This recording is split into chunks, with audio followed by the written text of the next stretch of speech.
un saludo de parte del Colegio de Periodistas y Profesionales en Ciencias de la Comunicación Colectiva de Costa Rica, a quienes nos acompañan en esta jornada en construcción del nuevo Código de Ética de las profesiones en comunicación social de Costa Rica, también a las personas que nos acompañan por las redes sociales del COLPER. El Tribunal de Honor y Ética y la Junta Directiva del COLPER les ofrecen la más cordial bienvenida al cuarto foro y mesa de trabajo, oportunidades y desafíos de la publicidad y la animación digital en Costa Rica, prospectiva y ética.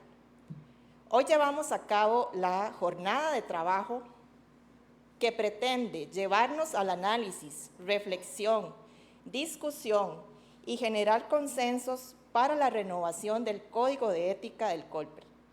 Desde el mes de junio de este año venimos dialogando sobre la responsabilidad profesional, la ética y los valores de la comunicación social. Y hemos hecho énfasis en el papel de las especialidades que componen a nuestro colegio profesional. Por eso, hoy contamos con personas expertas en las áreas de la publicidad y la animación digital. Nos es grato contar con calificada participación de especialistas. Les ofrecemos la más cordial bienvenida a la máster Margaret Rose Grisby, publicista, profesora de liderazgo y marketing del INCAE Business School, coach ejecutiva de Líderes Senior. Bienvenida, doña Margaret. MBA Helvetia Umaña Chacón, coordinadora académica de publicidad, Facultad de Arte, Diseño y Comunicación Colectiva, Universidad Latina de Costa Rica. Bienvenida. Máster Carlos Smith Rovira, director, Escuela de Animación Digital, Universidad LCI Veritas. Bienvenido.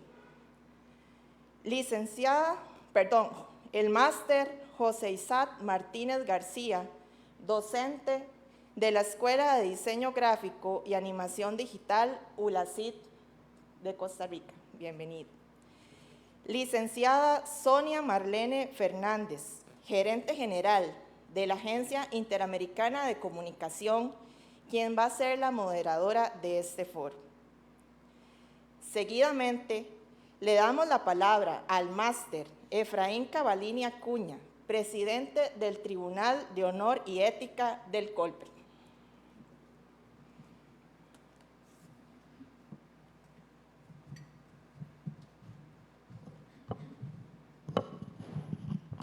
Muy buenos días.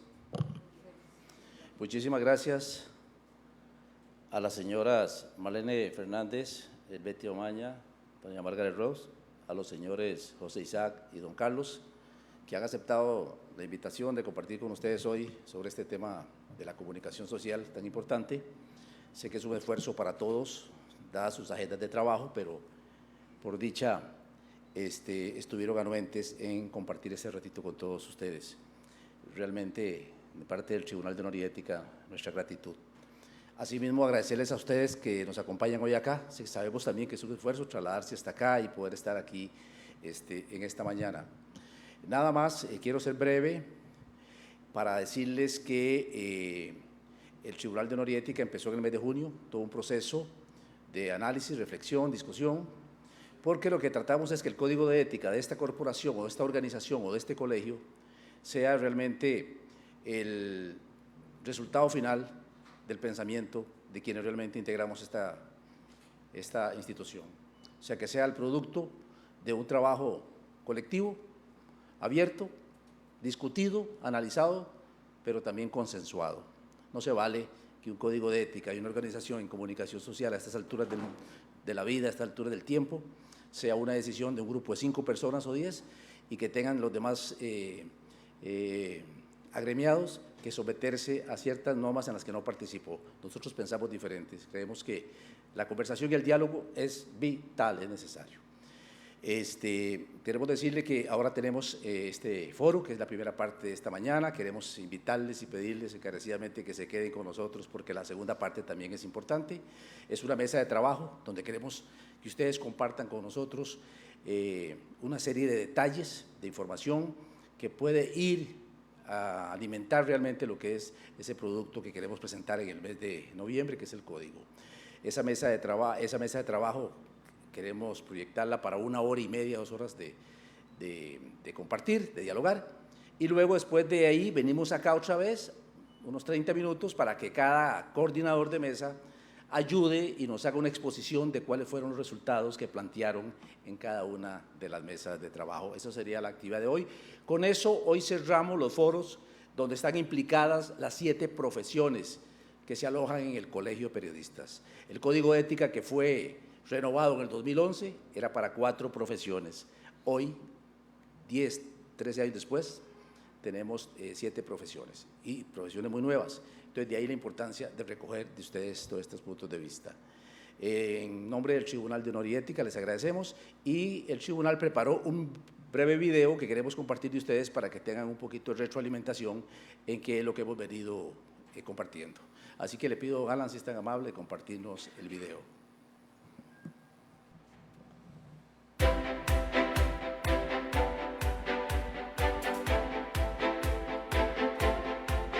Construcción del nuevo Código de Ética de las Profesiones en Comunicación Social de Costa Rica. El jueves 3 de agosto de 2023 se llevó a cabo en el Colegio de Periodistas y Profesionales en Ciencias de la Comunicación Colectiva de Costa Rica, COLPER, el tercer foro y mesa de trabajo Revolución Digital en la Comunicación Social, Dimensión Ética en la Tecnología de la Imagen, el Diseño Gráfico y la Producción Audiovisual. Esta actividad, donde participaron profesionales de las nuevas áreas de la comunicación, de la revolución digital, el mundo de las plataformas, las redes, los nuevos lenguajes y narrativas, forma parte de las jornadas de construcción colectiva y consensuada que se llevan a cabo para la renovación del Código de Ética de las Profesiones en Comunicación Social de Costa Rica. La revolución de las tecnologías ha cambiado las formas de interactuar entre las personas, ha aumentado la individualidad y ha impuesto normas de conducta que obedecen a nuevos presupuestos éticos que en algunas ocasiones pueden ser cuestionados por su falta de contenido moral. Por lo anterior, significa un gran desafío la elaboración de un manual ético con el fin de utilizar de manera apropiada la tecnología. Para generar resultados significativos, el Tribunal de Honor de Ética del COLPER ha puesto en marcha una estrategia interdisciplinaria de formación y reflexión en todo este proceso, que contiene elementos necesarios para propiciar el intercambio de visiones y analizar los aspectos de mayor relevancia para las buenas prácticas en el ejercicio profesional de cada especialidad. Un elemento clave a considerar en la construcción de este código de ética es particularmente el uso responsable de las tecnologías y que finalmente son herramientas que están operadas por personas, y asumir todos de una u otra manera pues esa responsabilidad, ¿verdad?, que conlleva el uso de esta tecnología. Este ejercicio de diálogo abierto y colaborativo, que inició en el mes de junio de 2023, ha puesto en perspectiva los desafíos y retos principales en el contexto actual a nivel nacional y global. El mayor reto que tenemos los profesionales en comunicación es apegarnos a códigos de ética y de responsabilidad en el uso y la generación de contenidos digitales o de producciones audiovisuales que le permitan a la ciudadanía, a los usuarios, a los consumidores, estar seguros de que ese contenido es real y que ha pasado por diferentes sistemas de filtros, de manera que sea información fidedigna, veraz y confiable. En el desarrollo de los diferentes foros, mesas de trabajo y talleres, tanto presenciales como virtuales, se han puesto en práctica una serie de estrategias pedagógicas en donde, por medio de la metodología grupal, se detectan dilemas éticos, se valoran los nuevos escenarios, las ventajas, oportunidades, desafíos y responsabilidades para quienes ejercen la comunicación social. Me parece importante que como profesionales deberíamos reflexionar acerca de ¿Cuándo deberíamos hacer explícito la creación o la generación de productos con inteligencia artificial? ¿En qué contextos tal vez no sea necesario? Y sobre todo, ¿cuál podría ser el impacto de esta tecnología a la hora de generar productos de comunicación? Entre las preocupaciones compartidas en este espacio, se hizo énfasis en el impacto de la inteligencia artificial en las disciplinas de la comunicación, porque en la medida en que se hacen más sofisticadas y comunes, surgen las preocupaciones éticas relacionadas con su uso. Estamos afrontando una época realmente emocionante, con muchos avances tecnológicos, y desde la academia también esto involucra muchos retos, particularmente formar a las nuevas generaciones, por supuesto con los contenidos actualizados de sus carreras, pero a la vez con un componente ético del manejo, sobre todo de esta gran responsabilidad que conlleva producir mensajes de forma masiva. Creo que el análisis de casos siempre es fundamental en todos los cursos, el ver dónde se ha actuado de una forma correcta, asertiva, con una ética que lleva a resultados eficaces, asertivos, y pues también analizar cuándo no se ha hecho de una forma adecuada. Eso hace que los estudiantes, las personas que estudian comunicación colectiva puedan saber discernir y actuar de la mejor manera. En estos espacios de socialización e interacción, se destacó sobre la necesidad de trabajar en conjunto desde las empresas, organizaciones y colegios profesionales para poder garantizar que la información que se genere sea la correcta, con el fin de garantizar el mayor beneficio para las diferentes audiencias, sectores y la sociedad, aplicando criterio técnico y profesional bajo los principios de honestidad y solidaridad.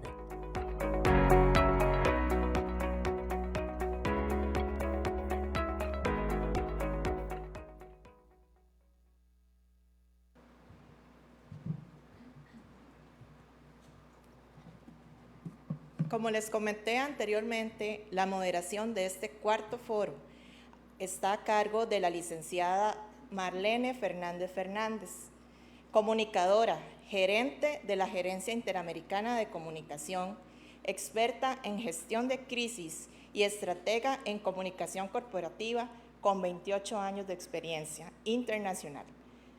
Doña Marlene, le cedo la palabra. Muchísimas gracias. Y muchas gracias a los colegas que están aquí presentes y a quienes nos acompañan a través de las redes y distintas plataformas del colegio. Bueno, muchas gracias también a las y los expositores. Hoy sean todos bienvenidos al cuarto foro y mesa de trabajo Oportunidades y desafíos de la publicidad y la animación digital en Costa Rica, Prospectiva y Ética. Ese ha sido el nombre con el cual se han venido desarrollando una serie de espacios de discusión para lograr un objetivo importantísimo, que es construir y hacer un nuevo código de ética. Agradezco a todos los integrantes de la Junta Directiva del Colegio y a los miembros del Comité de Honor y Ética de este colegio que ha tomado la decisión de actualizar este código. Nos decía don Efraín ahora que el último fue en el 2011 y en 12, 13 años han cambiado muchísimo las cosas. Nosotros somos testigos de una revolución, somos testigos de un nuevo manejo de la comunicación en todas las vertientes. Así es que sean todos y todas bienvenidas. Ya la colega nos hizo un resumen de los participantes, pero quiero agradecer de manera especial a la señora Margaret Grisby, quien es una profesional muy destacada en el campo de la publicidad, es egresada del INCAE y tiene una compañía especializada también en manejo de liderazgo y liderazgo femenino, importantísimo. Ella ha sido representante de diferentes empresas a nivel nacional e internacional y definitivamente la experiencia de doña Margaret va a ser fundamental para este conversatorio que vamos a tener la mañana de hoy. También le doy la bienvenida a don José Isaac Martínez, quien cuenta con una maestría en edición de contenidos y animaciones multimedia en 2D y 3D. Tiene más de 12 años de experiencia en la creación de productos visuales, audiovisuales y sitios web. Es profesor a tiempo completo en la Escuela de Diseño gráfico de animación digital de la Universidad ULACID en Costa Rica. También nos acompaña la señora Helvetia Umaña. Ella es la coordinadora académica de publicidad en la Facultad de Arte y Diseño de Comunicación de la Universidad Latina, profesora de esta universidad en diferentes materias relacionadas con publicidad y mercadeo, y tiene una amplia experiencia en el manejo del mercadeo y la publicidad, y por supuesto que vamos a disfrutar de la exposición que ella también nos va a compartir. Y don Carlos Smith Rovira, muchas gracias también por acompañarnos. Don Carlos es el director de la Escuela de Animación Digital de la Universidad LCI Veritas, es empresario y fundador de las firmas Smith y Hierromanía. Hierromanía, exactamente, Hierro Emoción. Ha sido docente en universidades nacionales e internacionales y ha ganado diferentes premios y reconocimientos en festivales internacionales.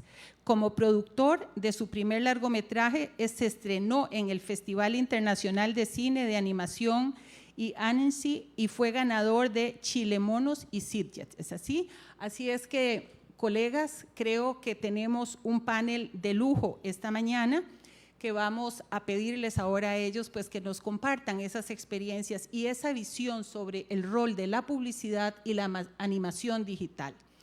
He hecho una distribución por orden alfabético, donde la señora Grisby será la primera expositora, luego el señor Martínez, continúa el señor Smith y cerramos con la señora Helvetia Umaña. Cada expositor va a tener un máximo de 10 minutos para poder compartir sus experiencias y su punto de vista, y una vez finalizadas las exposiciones, la ronda de exposiciones, vamos a hacer una ronda de preguntas pues para poder cerrar luego con una conclusión. La industria de la animación digital en Costa Rica, según el estudio Perfil de la Animación Digital en Costa Rica realizado por Procomer, este sector muestra una fuerte orientación hacia la exportación de sus servicios, ya que el 42% de las empresas que conforman este sector realizan ventas al exterior y el 40% del total de sus ingresos proviene de las exportaciones que realizan. Esto nos da una pincelada del valor que está tomando esta área de la comunicación. El sector de la animación digital de Costa Rica está compuesto por más de 62 estudios de animación y empresas especializadas con una oferta integrada por más de 30 diferentes servicios, con una amplia participación de animación en 2D y 3D, así como técnicas de rigging, ilustración, modelado 3D y motion graphic, entre otros. Esto es parte de las conclusiones de ese estudio realizado por la promotora de comercio exterior.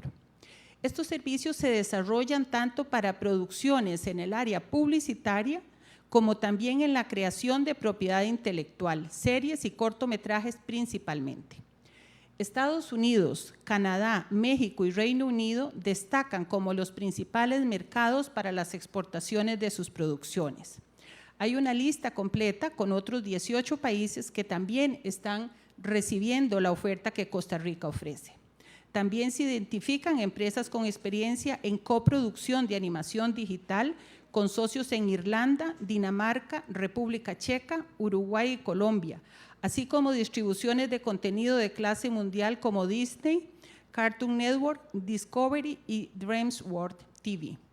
Con este resumen sobre lo que está sucediendo con la animación digital en Costa Rica, nos podemos imaginar nosotros cuáles son las proyecciones que están teniendo este tipo de profesionales y este tipo de nuevas formas de prestar servicio.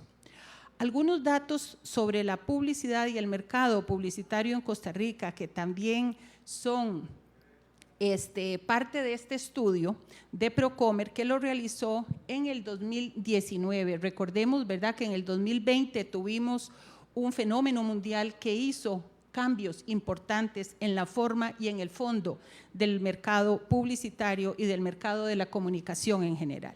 Según este estudio, el mercado de servicios publicitarios en Costa Rica se estima en aproximadamente $800 millones al año.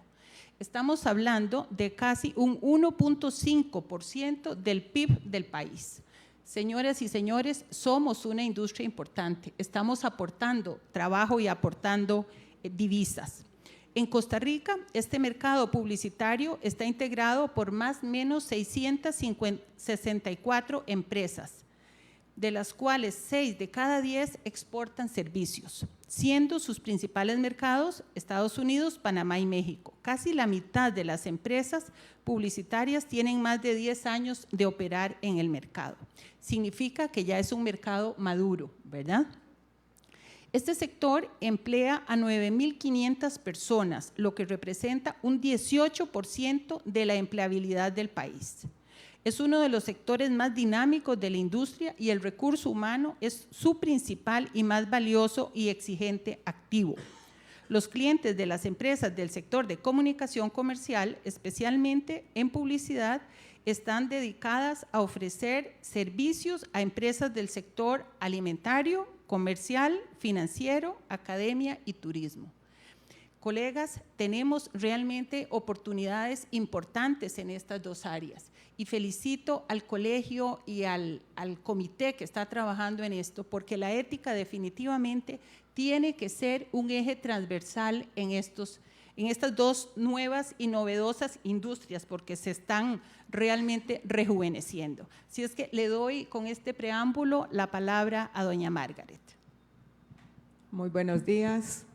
En primer lugar, deseo agradecer al colegio, a don Efraín Cavallini, presidente del tribunal, y felicitarlos a la vez por esta iniciativa. Después de ver el video, queda claro el gran trabajo que se ha hecho y el gran recorrido que se está haciendo.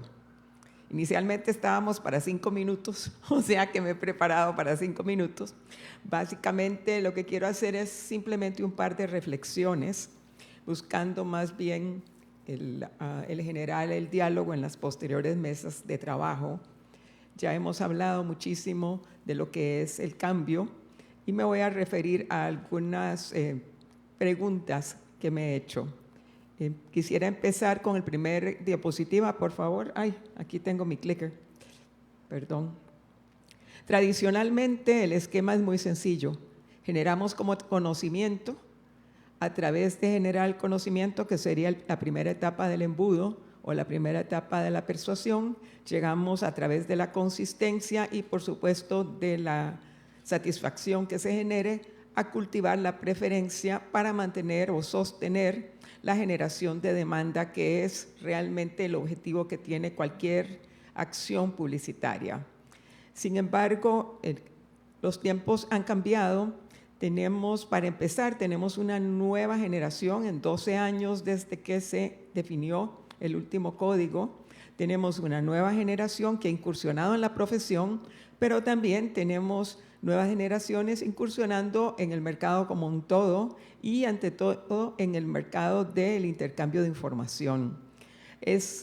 Gracias a las redes sociales, gracias a la apertura de la información de muchas maneras, tenemos a personas mucho más exigentes, aunque a la vez pueden ser más vulnerables ante la información o la desinformación. Y ahí pasamos a un nuevo paradigma. Las marcas tienen que generar confianza. Si no generan confianza, no generan preferencia. La marca puede tener un altísimo índice de conocimiento o, utilizando el anglicismo de awareness, más sin embargo no va a generar preferencia si no se genera confianza. Y la mentira hoy en día tiene un recorrido muy cortito. Es muy rápido, puede que salga el post y 3 segundos después ya salió el desmentido porque ya alguien más informado lo está diciendo. Entonces, digamos que hoy en día tenemos un colectivo afuera que además funge como un control, como un límite permanente, que no debería ser usado, porque deberíamos generar la información que no sea sujeta a esa continua revisión. Tenemos que reconocer, y lo mencionó anteriormente Marlene, que la publicidad tiene un impacto significativo en la sociedad, para bien y para mal. Hemos visto de muchas maneras principios, valores, aspectos de sociedad que son impactados por la publicidad. Muchas veces se demoniza, pero realmente es una gran responsabilidad y es un gran privilegio el poderla ejercer y utilizar esa influencia de manera responsable y de manera constructiva. Considerar entonces no solamente los objetivos comerciales inmediatos, todos sabemos que estamos sujetos a la medición de leads, a la medición de likes, a la medición de tantas cosas, más aún hoy en día donde todo es métricas. Entonces sí tenemos que tener las métricas, sí tenemos que tener los resultados y el impacto en atributos de la marca y en ventas, pero también tener en cuenta las implicaciones sociales más amplias. La publicidad ética para mí simplemente empieza con honestidad y con decencia. Sin embargo, la decencia es un criterio que es supremamente subjetivo. Y ahí es donde vienen grandes reflexiones y grandes consideraciones. ¿Qué es y qué no es? Porque más aún, lo que es legal no siempre es moral. Lo que es legal no siempre es ético. Entonces viene un aspecto importante de autorregulación, de aplicar valores y de que tanto las empresas como las personas que generan contenidos, que pueden ser algunas de las agencias registradas, nuestra ocupación, la publicidad, hay un altísimo porcentaje que no es las agencias registradas, sino que son contribuyentes individuales, personas talentosas que tienen capacidad de generar su propio material. Hay mucha gente muy premiada, muy efectiva, que son empresas unipersonales. Entonces, sin embargo, en la publicidad no nos debemos de olvidar que nosotros no somos los únicos generadores. Nosotros generamos para un tercero. La publicidad, por lo 99.99% de las veces, no se está haciendo publicidad a sí misma. La publicidad le hace un trabajo a un tercero. Ese tercero es el dueño de las marcas. La empresa que es dueña de las marcas es la que al final es dueña de todo ese contenido. Entonces, ahí tenemos una unión de ambos. La agencia o el creador o creadora de contenido no puede actuar por sí sola. Tiene que actuar en conjunto en acuerdo con quien es dueño de las marcas. Las leyes, por supuesto, no pueden moderar hasta el último detalle, porque es imposible, porque es absurdo y porque además nadie quiere la censura previa, porque la censura previa va en contra de muchos principios que no voy a entrar en este momento. Entonces ahí es que estemos claros de que un objetivo común es la veracidad y el respeto al comunicar los mensajes. Cada vez que hacemos un mensaje que explícita o implícitamente es falso, estamos irrespetando a quienes nos compran el producto, a quienes nos compran el servicio. Y ahí entonces quiero referirme a las tres áreas de personas que son responsables al final de esa comunicación marcaria, la creación de una pieza de comunicación. En primer lugar, la empresa anunciante y la persona que representa a esa empresa anunciante, dueña de las marcas. Y ahí tenemos lo que es el brief, llamado comúnmente brief por las agencias y por los anunciantes, y la entrega de los productos y servicios. El brief puede o no representar verídicamente lo que es el producto o servicio. En la agencia o en la persona publicista, comunicadora, creadora de contenidos, está el poder verificar, el poder profundizar, pero llega hasta cierto punto porque nosotros no somos científicos. Si un producto tiene determinados componentes, nosotros no somos científicos para saber si sí o si no. Lo mismo en muchos servicios que pueden ser muy complejos, tampoco tenemos la capacidad para poder estar verificando todo. Entonces, partimos de un acto de confianza en el anunciante, a través de la persona que representa a esa empresa anunciante. Después tenemos a agencias creativas, y eso lo estoy utilizando como un término general. Eso implica a cualquier persona que sea creadora de contenido, creadora de un anuncio, creadora de una pieza publicitaria, sea en exteriores, sea en radio, sea en prensa, sea en cualquiera de los medios tradicionales y cualquiera de los medios digitales. Y finalmente me quiero referir a un tercer fenómeno que desde que se hizo el Código de Ética ahora pues ha cambiado muchísimo, que es a la vez un medio y una persona, que son los influencers.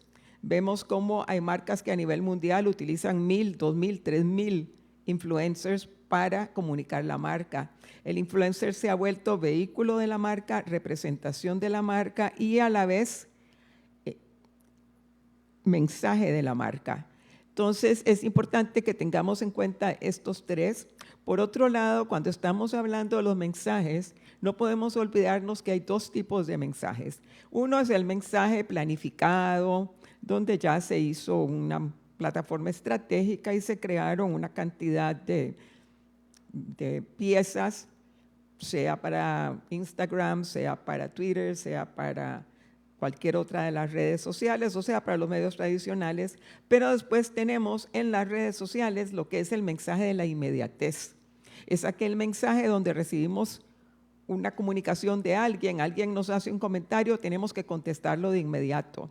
Y ahí entra toda una colectividad que son las personas que manejan las redes o comunidades o community managers. Ahí también hay muchísimos mensajes que entran tal vez sin planificación, pero que tienen que tener una idea muy clara de cómo hacerlo y cómo contestarlo, no solamente cuidando a la marca, sino cuidando la ética.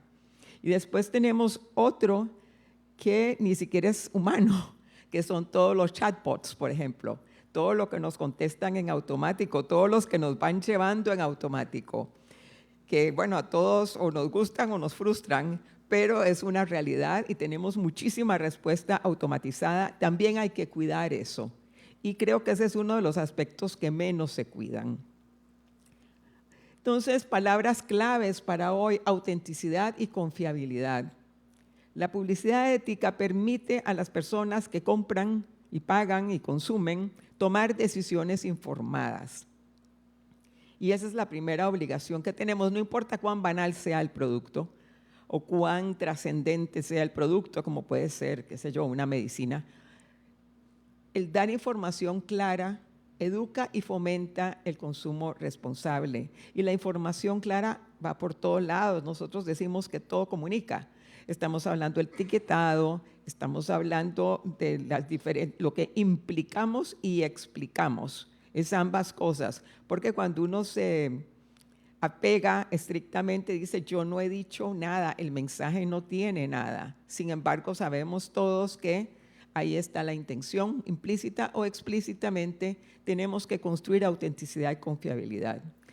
Obviamente, al evitar las exageraciones o las afirmaciones falsas, se construye una reputación de confiabilidad. Y ahí tenemos que tener muchísimo cuidado en lo que es el grupo objetivo. Si estamos hablando de un grupo objetivo muy sofisticado, o con alto nivel de educación y capacidad de análisis, entonces se puede prestar a cierto tipo de mensajes. Sin embargo, tenemos una gran población que puede que tomen los mensajes de una manera literal.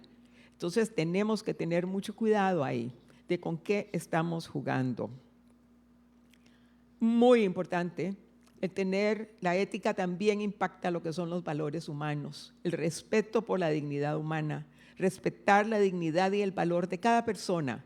¿Por qué? Porque antes era muy divertido jugar con los estereotipos, jugar con los clichés, crear situaciones o referencias que incluso llevaban al choteo, para usar la palabra coloquial, de toda una colectividad, de todo un grupo de personas por su origen étnico, racial, por ser hombres, por ser mujeres, etc.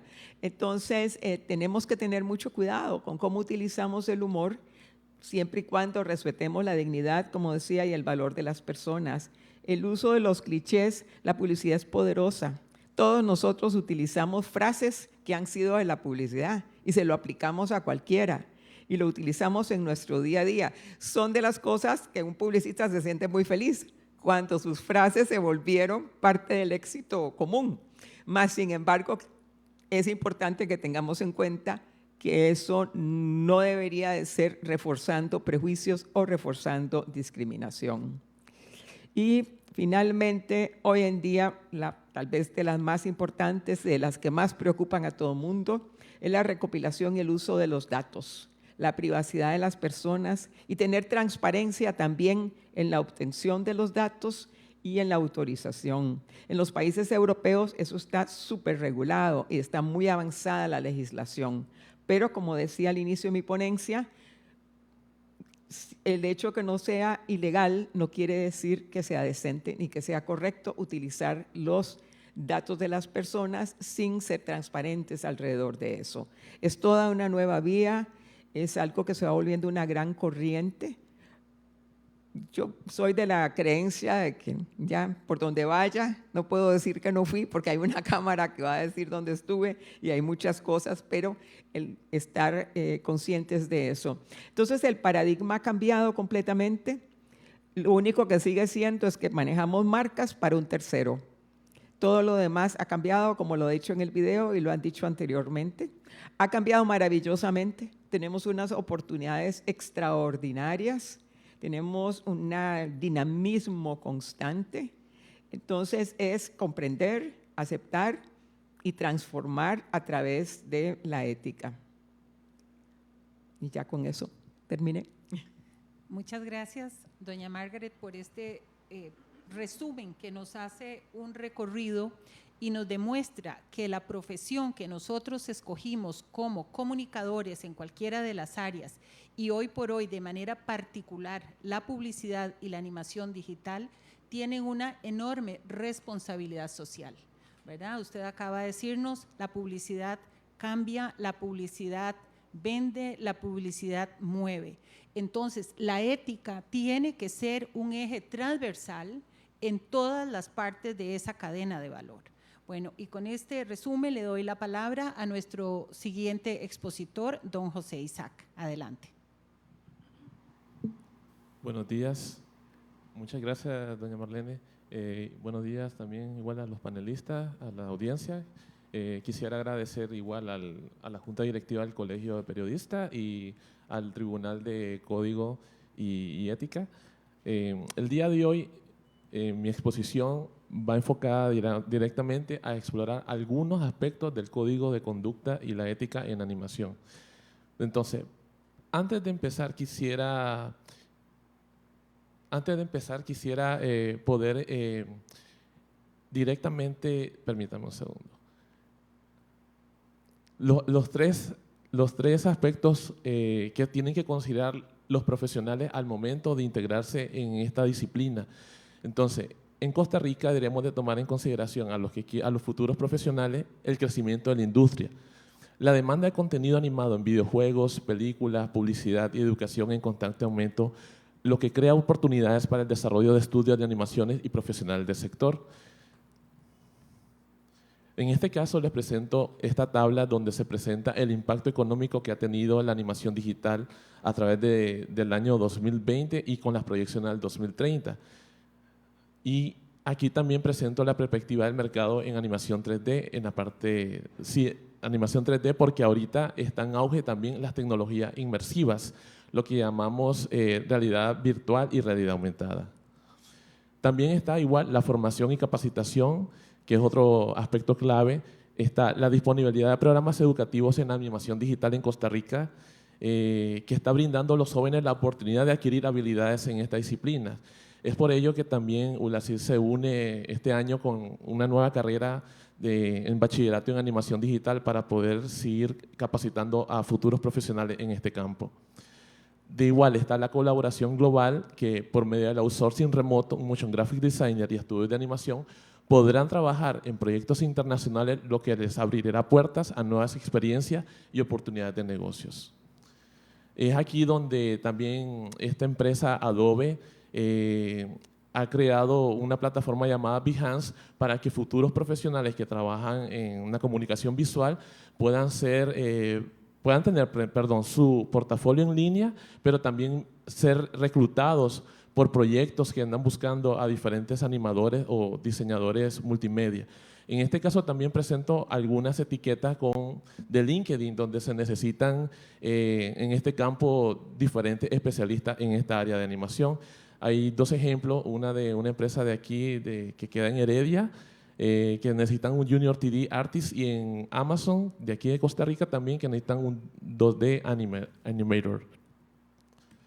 Bueno, ahora, como sabemos que la animación digital está entre la intersección de la narrativa, el arte y las tecnologías, es importante siempre tomar en cuenta el contexto de la narrativa, y es por ello que quiero establecer ciertas consideraciones a tomar a la hora de hacer la investigación con respecto a los puntos.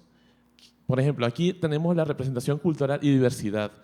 En la representación precisa y respetuosa de diversas culturas, géneros, razas, orientaciones sexuales y capacidades en los personajes y escenarios animados. Por ejemplo, tenemos el caso de esta empresa, de este estudio de animación de Pixar, que hace una representación bastante fiel a lo que es la tradición del Día de los Muertos con este proyecto llamado Coco. De igual manera, la ejemplificación de cada uno de los personajes está bastante clara en el mismo proyecto. También evitar estereotipos y representaciones ofensivas que puedan perpetuar perjuicios o discriminación. En este caso, para diciembre se piensa lanzar esta serie Oye Primos en Disney Channel, pero ha tenido una controversia porque la audiencia latina que ha estado siguiendo el paso a la programación de este canal están viendo que están marcando muchos estereotipos con la identificación de estos personajes. Entonces, de ahí hay que tratar de evitar esos estereotipos. Esperemos que de aquí a diciembre el estudio haga algo al respecto con esos estereotipos. Tenemos también el contenido adecuado para todas las edades. Etiquetar y clasificar apropiadamente el contenido animado para que los espectadores sepan si es adecuado o no este tipo de contenidos para diferentes grupos de edades. Tenemos la clasificación en Reader en la parte de Estados Unidos, donde presentan diferentes clasificaciones para los contenidos. En este caso pongo dos ejemplos, el ejemplo de la película de las tortugas y una película que viene próximamente que se llama Five Nights at Freddy's, donde todavía esta no tiene la clasificación adecuada. Luego igual, clarificar entre lo real y lo ficticio. Muchos estudios de animación que están haciendo esta representación con efectos visuales ponen esas etiquetas que ese trabajo es de carácter ficticio. ¿Para qué? Para que no haya ninguna interpretación por parte de los jóvenes o los niños que ven a estos personajes haciendo cosas que están fuera de la realidad. Entonces, aquí dejo también un artículo donde en pediatría se ven algunos estudios de casos de niños imitando a grandes personajes. Por eso los estudios están colocando siempre esta leyenda en la parte de la clasificación entre lo real y lo ficticio. El consentimiento y respeto. Obtener el consentimiento de las personas involucradas en la producción de la animación, especialmente en escenas o representaciones que puedan ser consideradas sensibles o invasivas. En este caso, en el 2015 se lanzó un documental basado en la vida del icónico rockstar llamado Kurt Cobain, y aquí sí el estudio Universal, en conjunto con varios estudios, pidieron el permiso a la familia para poder hacer la representación gráfica animada de algunas cosas. En este caso Duncan Studio, ahí están unas referencias donde hizo 2 escenas y hizo también pidieron el permiso a la familia para poder hacer esa representación gráfica. Créditos y atribuciones. Asegurarse de que se otorguen créditos adecuados a todos los miembros del equipo de producción de la animación y a las fuentes cuando corresponda. En este caso, para un corto de Pixar, aquí están 2 ejemplos. Se dan los créditos apropiados para los animadores que colaboraron y también igual a las fuentes o a las marcas que también fueron parte del mismo proyecto, como Hasbro y Lego. También incluso Mattel estuvo involucrada en algunos cortos de ellos. Y aquí también dejo las referencias de documentos que establecen los códigos de conducta y ética en animación digital, desde grandes estudios hasta estudios independientes. Bueno, y eso sería en la parte mía. Muchas gracias. Muchas gracias, José Isaac, por este resumen, ¿verdad? Que podemos también identificar, de acuerdo con los datos que nos presenta, que es una profesión con una gran demanda a nivel del mercado, tanto nacional como internacional, y que definitivamente la industria de la animación se ha constituido en una industria con un crecimiento exponencial. Ahora, después de que concluya el ciclo de las presentaciones, vamos a hablar un poquito sobre la responsabilidad ética realmente en las producciones, porque ahí es donde tenemos nosotros el gran issue, ¿verdad? Cómo poder, hasta dónde nosotros podemos controlar lo que nos decía José y doña Margaret, que los publicistas son una parte importante dentro de una cadena de toma de decisiones. Entonces, ¿cómo podemos influir? Pero le damos el pase a don Carlos Smith con su presentación. Adelante, don Carlos. Bueno, buenos días a todos, gracias por invitarme. Bueno, yo traje como algunos puntos que tienen que ver con la esencia de lo que consideramos desde la Escuela de Animación Digital de la Veritas, que son realmente la carne, que son y el espíritu de la disciplina, y cómo eso tiene también como implicaciones dentro de lo ético. Vamos a ver si esto anda. Sí, no sé. Bueno, si no anda, igual no pasa nada. Ahí va andando. En principio, quisiera hablar lo que es la animación, y eso se relaciona un poco con lo demás. Hay como muchísimas definiciones, pero la animación es como esa magia de darle vida a lo muerto, de hacer que lo que no se mueva de alguna manera, crear el movimiento relacionado con la magia, con el arte, con el circo, con un montón de aspectos diferentes. Pero desde la escuela lo que hemos ido decantando es que realmente lo que hacemos los animadores y también los diseñadores de videojuegos, los animadores digitales, animadores 2D, 3D, más que mover muñequitos, más que generar esa magia de que parezca que está vivo, lo que estamos haciendo es mover las emociones. En nuestro campo de trabajo lo que movemos es las emociones de la gente. Lo que aprendemos es a generar diseños, escenas, elementos, momentos que a alguien le interesen, que a alguien le importen, que a alguien le generen algo adentro, que a alguien lo convenzan de algo, que de alguna manera estamos cambiando un poquitico la realidad de esa persona por medio de animación. Estamos moviendo lo que está muerto, estamos dando vida también. Y eso se relaciona con un segundo punto, y es que para nosotros la animación, que es una herramienta, es una técnica, realmente no es un género, pero es una gran herramienta, una poderosa herramienta para mostrar la realidad, para hablar de quiénes somos, y también se genera la pregunta de qué estamos hablando. ¿Cuáles son las referencias a nuestro contexto que hay en los contenidos que producimos? ¿Por qué es importante tener una animación local? ¿Por qué es importante? ¿Por qué no dejamos si ya en Estados Unidos hacen muy buena animación, para que vamos a hacer animación aquí? Si lo hacen muy bien allá. Y ahí tiene que ver con qué historia estamos contando, de qué estamos hablando, hasta qué punto es importante mirar hacia adentro y hablar desde Costa Rica, qué historias hay para contar. Y eso tiene que ver con cómo estamos educando también a nuestros futuros animadores digitales.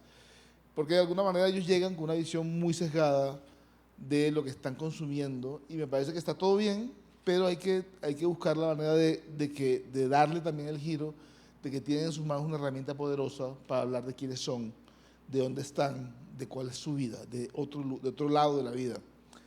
Otro aspecto que quería resaltar es que la animación es esencialmente una actividad colectiva, y eso tiene un montón de implicaciones éticas. De una parte está el tema de la propiedad intelectual, de lo que hablaba el compañero, de dar los créditos, quién hizo qué. Se diluye un poco la creación, la autoría se diluye muchísimo en la animación. Son equipos de cientos de personas en algunos casos, inclusive, no sé, en la última película que yo hice, que es una película independiente, pequeñita, sin plata, y son como 100 personas. O sea, que es una barbaridad. Imagínense las grandes superproducciones, cuánta gente no tienen.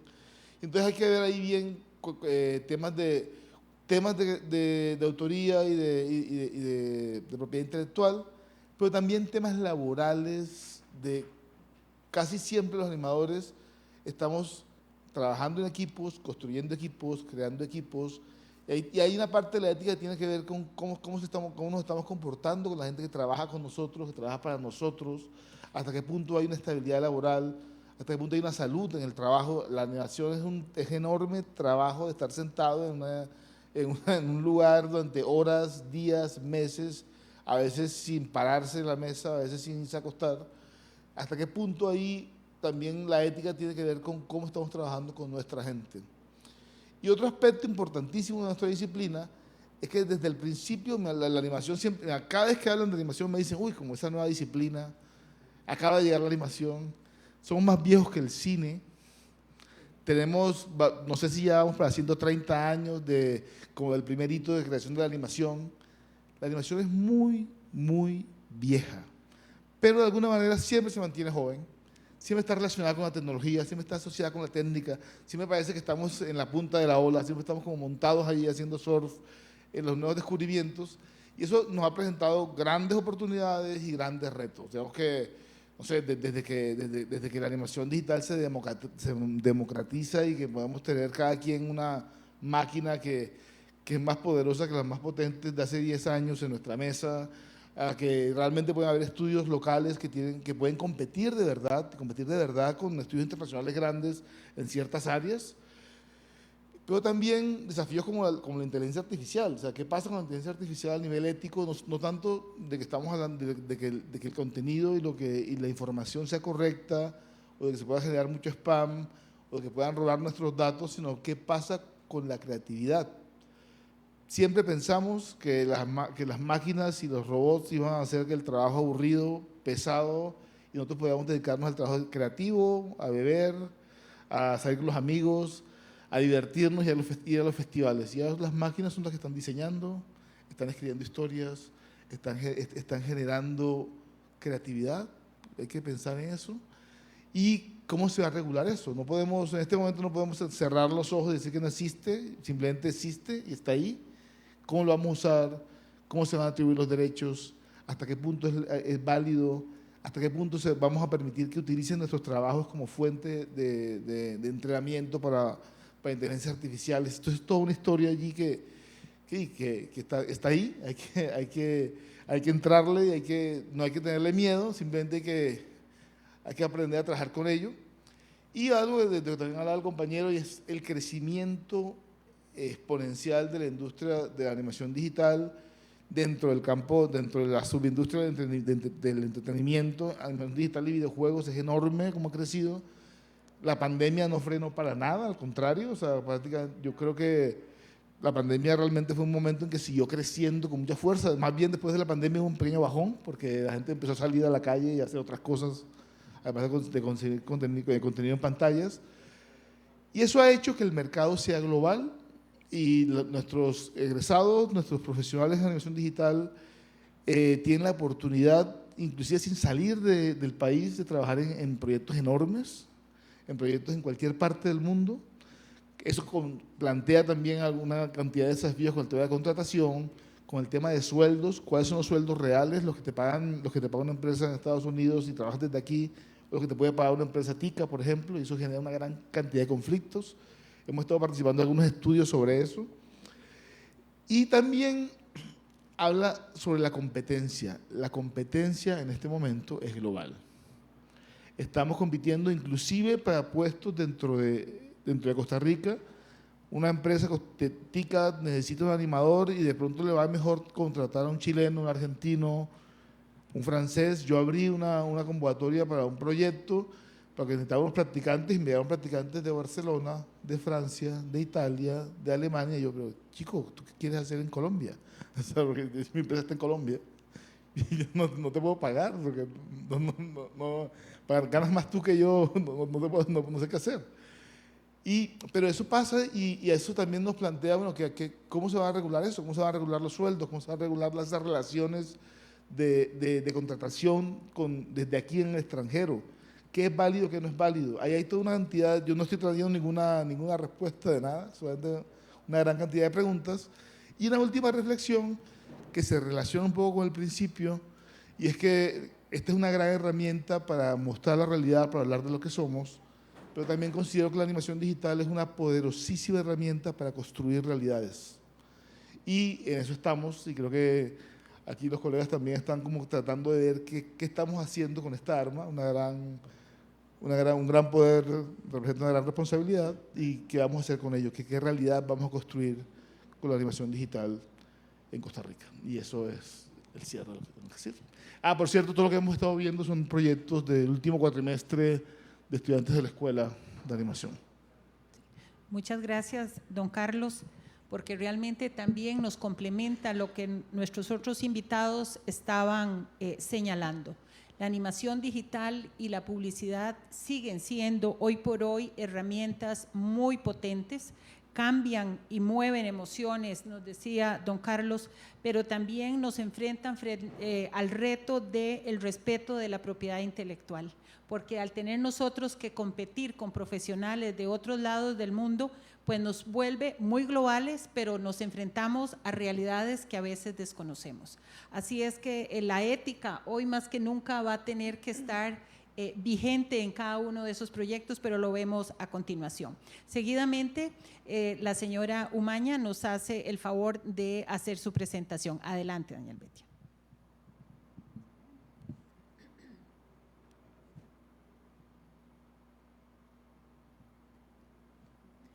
Bueno, buenos días.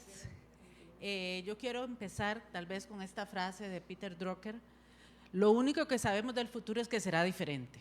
Y ya lo hemos visto, ya lo hemos conversado entre todos los panelistas que estamos acá presentes, cómo la industria de la comunicación ha evolucionado en estos 10, 11 años desde el código de ética anterior. Entonces, dentro de los puntos que yo quiero ver o conversar con ustedes hoy es que las formas de hacer publicidad han sufrido grandes cambios, ya lo hablábamos anteriormente, desde quién es esa figura a la que ahora le creemos, como son los influencers, ¿verdad? ¿Qué tipo de influencer estamos contratando como marcas? También se nos ha hablado, y tal vez en los últimos 2 años más, la amenaza, poniéndola así con letras, utilizando la animación casi que con miedo de lo que es la inteligencia artificial. Pero la inteligencia artificial es una herramienta más que se utiliza y se está utilizando en las agencias de publicidad de este país, como una herramienta para alivianar tal vez otros procesos que tenían los profesionales de publicidad que están trabajando en las agencias. También hablamos de la ética como una verdad racional, sobre la que deben existir respuestas y comportamientos correctos e incorrectos, y cómo esta se aplica en la publicidad. Y lo decíamos anteriormente, está lo moral también y está lo legal. Y en algunos casos hay una diferencia grandísima entre lo que es moral, lo que es ético y lo que es legal. Y como profesionales de comunicación debemos de ver cuál es en la línea en la que queremos trabajar. Haciendo esto también o buscando soluciones, buscando un camino, debemos buscar un compromiso ¿hacia qué? Hacia la responsabilidad, hacia la sociedad. Respeto por la diversidad, que ya lo hemos hablado, cómo ha cambiado la sociedad, cómo ha cambiado la comunicación, donde antes hacíamos bromas chotas sobre muchos temas que ahora son sensibles. Entonces, ¿cómo vamos también cuidando esa parte? Honestidad y transparencia, honestidad con nosotros mismos como profesionales, honestidad con la empresa en la que queremos trabajar, que sea una empresa que vaya afín a mis valores como persona, como profesional, y transparencia ante todo. Hablábamos ahora del manejo de la información, cómo este manejo de la información muchas veces nos lleva a la venta de datos, que están utilizando mi base de datos y que se está manejando la información sensible de todos nosotros como consumidores. Entonces ahí también hay una gran responsabilidad. Integridad, y tal vez esa es una de las palabras que yo quiero poner y no puse con mayúsculas, y es yo les digo, mi marca personal. ¿Quién soy yo como profesional? ¿Quién soy yo cuando digan Elvetia Umaña? Digan, bueno, ella es una profesional así, así y así. Y eso es el compromiso mío para mí. El uso responsable de las plataformas digitales, lo hemos visto, lo hemos hablado. Ayer precisamente estábamos también en un taller sobre lo que son las noticias falsas. y cómo tendemos a ver todo desde nuestra perspectiva y hacemos una lectura de nuestra perspectiva de las personas. Bueno, ¿cómo buscamos fuentes que nos lleven, o fuentes confiables que nos lleven a una verdad en este tema? Y luego, bueno, definir la relación ética entre publicidad, entre publicidad y los negocios. Porque no les puedo mentir, trabajamos en un negocio, y lo hablábamos ahora, somos un intermediario para llevar una marca y comunicársela a un mercado meta, público meta, target, como queramos verlo. Y tenemos que cumplir con los objetivos de nuestros clientes. Entonces ahí hay un punto importante que siempre tenemos que tener presente, y es que somos un negocio. Entonces, ¿cómo vamos a lograrlo? Yo aquí puse algunos puntos. Ya hemos empezado, ya desde junio viene trabajando el Corpo en esto, pero actualmente también integrar, y lo veo yo, a los profesionales de las agencias de publicidad. Es que en una agencia de publicidad no solo trabajan comunicadores, trabajan hasta músicos, artistas, hay administradores, hay abogados. Me he topado ingenieros trabajando en una agencia de publicidad. Bueno, entonces, ¿cómo integramos a todas estas profesiones que tienen que ver con nuestro quehacer diario para que también interioricen este código sobre el cual nos vamos a basar? ¿Cuáles son los valores fundamentales de nuestra profesión? Sea el área en la que todos nos desenvolvemos, y tener muy claro cuáles no son negociables. Y esto yo lo pondría también así como con letras doradas a la entrada de cualquier lugar. Esto es nuestro código no negociable. Establecer normas y principios éticos sobre los que se fundamentará. Es muy diferente la animación digital en algunos casos con lo que nosotros hacemos en publicidad, con lo que puede hacer el administrador de la agencia, porque tiene que generar recursos, tiene que ser una empresa rentable. También establecer procedimientos para su cumplimiento o incumplimiento. Un código está para cumplir, está también para normar dentro y fuera de nuestro quehacer. Luego la socialización, y aquí yo tal vez los últimos puntos son los más difíciles que yo los veo en un código de ética, sobre todo en nuestra profesión aquí en el país. ¿Por qué lo digo? Porque vamos a tener, y lo mencionábamos al inicio, empresas que se van a adherir, que lo van a asumir como propio, pero vamos a tener también empresas que van a decir, no, yo no me rijo por ese código. Lo hemos visto en campañas anteriores con las famosas agencias que manejan troll. No, yo no me voy a regir por un código de ética porque a mí me manda el dinero. Y eso es lo que estoy buscando. Entonces, ¿cómo lo vamos a socializar? ¿Cómo vamos a hacer? Y desde mi caso yo lo veo con las agencias de publicidad, grandes, pequeñas, nacionales, internacionales, agencias que es solo un ejecutivo. Yo trabajo y he tenido en la universidad una muchacha que me dice, bueno, es que yo soy la agencia. Yo le brindo servicios a Puerto Rico, yo hago trabajos para Colombia, pero yo soy la agencia. ¿Y cómo vamos a convencerla a ella? Uno dirá, bueno, le vamos a dar todo esto, marca personal, vamos a trabajar con ella sobre los beneficios de manejar este código de ética. ¿Y cómo vamos a trabajar entonces y convencer a una agencia transnacional que dice, no, es que nosotros nos regimos por lo que diga Estados Unidos, porque nuestra casa matriz está allá y es la que nos manda, ¿verdad? Revisión continua. Yo creo que un código de ética es un ser vivo, tiene que verse como un documento vivo. ¿Por qué? Porque, y lo mencionaba al inicio, la única constante es el cambio. Y aquí hoy podemos estar hablando de inteligencia artificial y cómo va a impactar nuestros negocios, y en 2 meses sale una nueva tecnología y cambia la perspectiva. Lo vimos con la pandemia, o sea, no les voy a decir nada nuevo, cómo cambió la forma de trabajar, cómo cambió la forma de comunicar en los 2 años que pasaron.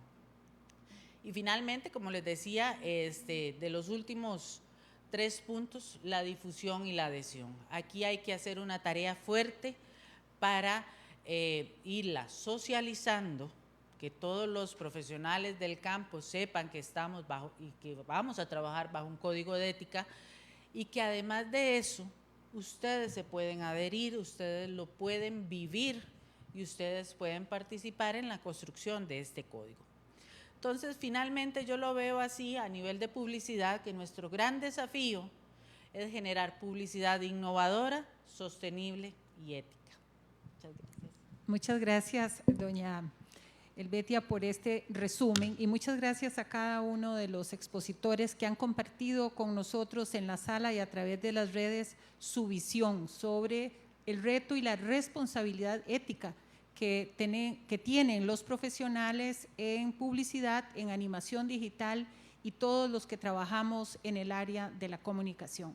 1 hora es poco tiempo realmente para poder maximizar todos los conocimientos que ustedes tienen, pero me voy a permitir hacer una pregunta que es la misma para todos y que lo planteaba en la presentación y lo han dicho de manera aislada cada uno de ustedes, y lo planteaba doña Margaret, que es los publicistas y las agencias son solo un elemento dentro de esa cadena, ¿verdad? Entonces, bueno, ¿cuál es y cómo podemos nosotros como publicistas incidir para que los trabajos que se hagan sean éticos, donde hay marcas que son los que contratan, ¿verdad?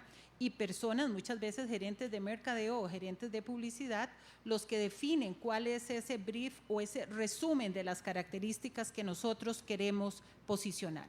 Recordando siempre que hoy por hoy el mercado cambió, ¿verdad? Los consumidores se han vuelto muy exigentes y realmente las marcas que no trabajan cuidando la ética o respetando los valores, cada vez más el segmento consumidor, ese target al que ustedes se refieren, comienza o puede comenzar a no aceptarlas. Entonces, ¿cómo podemos nosotros incidir? Y vamos a arrancar de la conversación de don Carlos hacia acá, si le permite. Bueno, a ver, es muy difícil realmente, es muy difícil porque, digamos que no hablando solo desde la publicidad, aunque yo también fui publicista en otra vida, sino desde el campo específico de la animación y la producción. Claro, uno se debe mucho al cliente, hay proyectos que uno tiene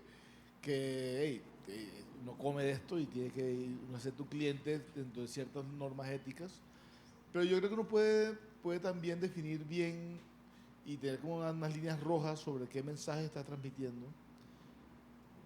Es más difícil saber si realmente el cliente puntualmente cumple a cabalidad con todas las normas éticas que uno comparte, porque eso requiere de investigación y trabajo, que hay que ver hasta qué punto tenemos esa potencia, pero sí uno puede definir qué mensaje está ayudando a transmitir.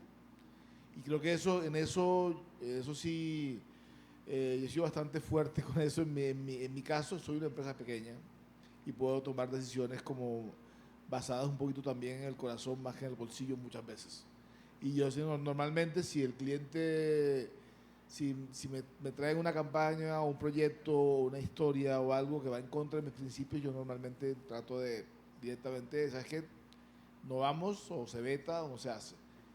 Lo puedo hacer yo como empresa pequeña. Yo creo que las empresas grandes tienen más problemas para hacerlo. Y entiendo el problema, pero creo que es un tema de información y un tema de líneas éticas claras sobre qué puedo contar y qué no puedo contar. Gracias, don Carlos. Helvetia, por favor. Muchas gracias. Yo lo veo un poco en lo que mencionaba también anteriormente, cuáles valores no son negociables como empresa, ¿verdad? Las empresas, y ya a nivel de agencias uno va reconociendo en este sector cuáles son agencias de dudosa reputación. Igualmente decir yo como empresa qué quiero ser, cómo quiero ser reconocida, cuáles son los clientes que quiero tener. Y también apoyarme en la investigación, lo decía bien mi compañero. ¿Por qué? Porque yo muchas veces me llega un brief y uno ya dice, aquí hay algo raro, aquí hay algo que no suma pues también las agencias pueden también hacer su propia investigación, tal vez no a los niveles que nos entrega el cliente, pero hacer un sondeo, una validación de esa información, o en algunos casos también nos apoyamos de expertos en el área. Si yo voy a hacer algún tipo de publicidad, por decir algo, de alimentos y bebidas, poder contratar en su momento a algún experto y decir, mira, explícame estos ingredientes, como para validar la información. Y aquí no es validar porque estoy poniendo en duda a mi cliente, porque también es una relación de confianza con nuestros clientes, sino para mejorar la información, ¿verdad? En algunos casos yo lo veo desde ese punto. Tener valores claros, saber el tipo de agencia que quiero ser, el tipo de clientes que quiero manejar y apoyarme siempre en investigación. Gracias, Helvetia. José Isaac, por favor. Bueno, en este caso, cuando yo hablo con mis alumnos, precisamente les explico lo siguiente. Analicen bien el propósito final del proyecto al que se van a involucrar y qué repercusiones van a tener al final con ese producto que crearon. ¿Por qué les digo eso? Porque siempre hay una pequeña línea delgada entre todo y los principios son muy importantes, en lo que ustedes estaban comentando ahorita. Los principios de cada persona, por ejemplo, hay proyectos que quieren pasar esa pequeña línea con un producto que al final tal vez va a ser demasiado controvertido y va a causar un desastre tal vez en la opinión pública. Entonces yo les comento eso a mis estudiantes al principio cuando ellos están aprendiendo todos los procesos de esta disciplina. ¿Por qué? Porque ellos tienen que, al final, cuando se gradúen y sean profesionales, ellos tienen que contemplar bien eso que ellos van a desarrollar como profesionales, es su reputación contra lo que van a crear. Entonces yo les digo, tienen que analizar bien eso y por principio ustedes tienen que pararse fuertemente y no ceder por la parte monetaria, porque tal vez puede ser un proyecto que lo van a remunerar muy fuertemente, pero ¿cuáles van a ser cuáles van a ser los efectos colaterales al final? Gracias, José Isaac. Y cerramos esta ronda de preguntas con doña Margaret. Bueno, yo voy a referirme a una parte que es la controlable nuestra y otra que es la no controlable. Como decía el colega, hay realidades. Cuando una persona es dueña de su empresa, puede tomar una serie de decisiones que son tal vez muy difíciles de tomar para alguien que no. Cuando uno tiene un contrato local, puede tomar decisiones diferentes a cuando yo soy parte de un sistema global con un cliente global. Afortunadamente, ya hay como un surgimiento más importante en cuanto a valores y en cuanto a propósito. Y lo hemos visto con algo que nada que ver con la comunicación, que es la sostenibilidad. Cómo realmente hay una masa externa que le está diciendo a la gente, no le creo porque los envases, porque la producción, porque está contratando gente que se murió en un incendio en Bangladesh porque no tenía las condiciones sociales. Entonces, creo que es el mismo proceso hasta cierto punto.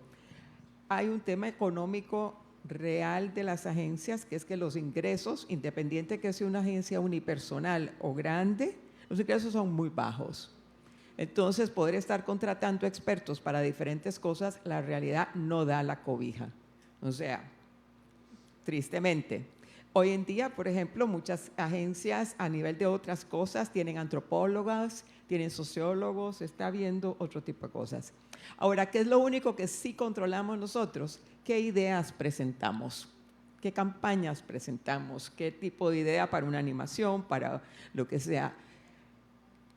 Hay clientes que llegan con su dictado, ¿verdad? Pero cada vez pues, son menos. Pero uno puede ver cómo presenta ideas que sean creativas, innovadoras, que contribuyan a la marca y que no tengan que recurrir a recursos que van en contra de principios de ética.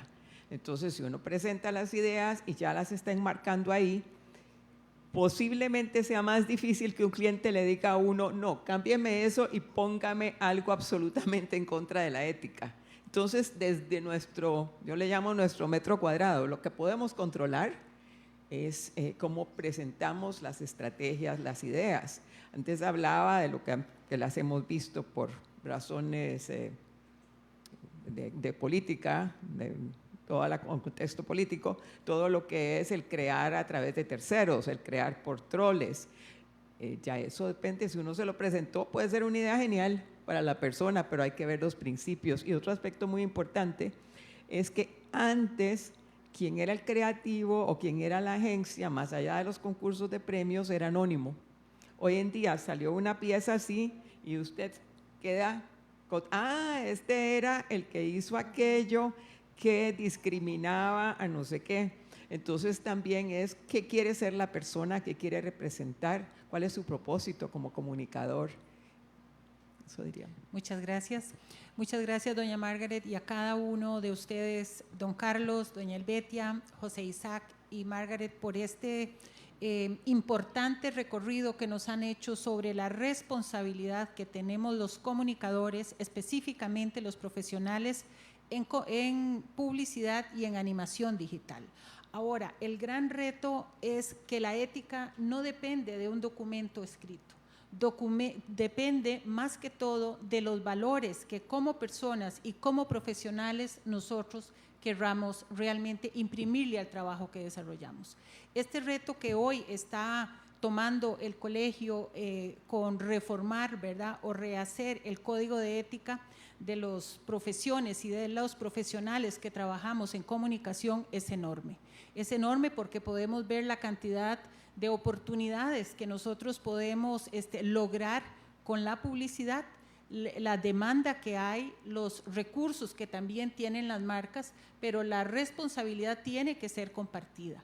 Vivimos en una economía de la reputación y nadie quiere hacer negocios con marcas, con empresas, con profesionales de dudosa reputación. Entonces, eso va a ser la primera ayuda que tenga ese código de ética, ¿verdad? Porque podemos hacer un documento extraordinario, pero eso tiene que comenzar desde las familias, desde los hogares, y qué dicha que aquí hay 3 académicos, doña Margaret, acompañándola en esta mesa, porque la responsabilidad que tienen hoy por hoy las universidades, pero vayámonos desde primaria, la ética tiene que ser un eje transversal que nos acompaña a lo largo de nuestras vidas. Así es que con esta reflexión vamos a cerrar este espacio agradeciéndoles a ustedes la presencia y el aporte a este trabajo que el Colegio de Profesionales en Comunicación Social de Costa Rica está realizando. Con esto me despido y muchísimas gracias y los invitamos para las mesas de trabajo que van a continuar en el salón adjunto. Buenos días.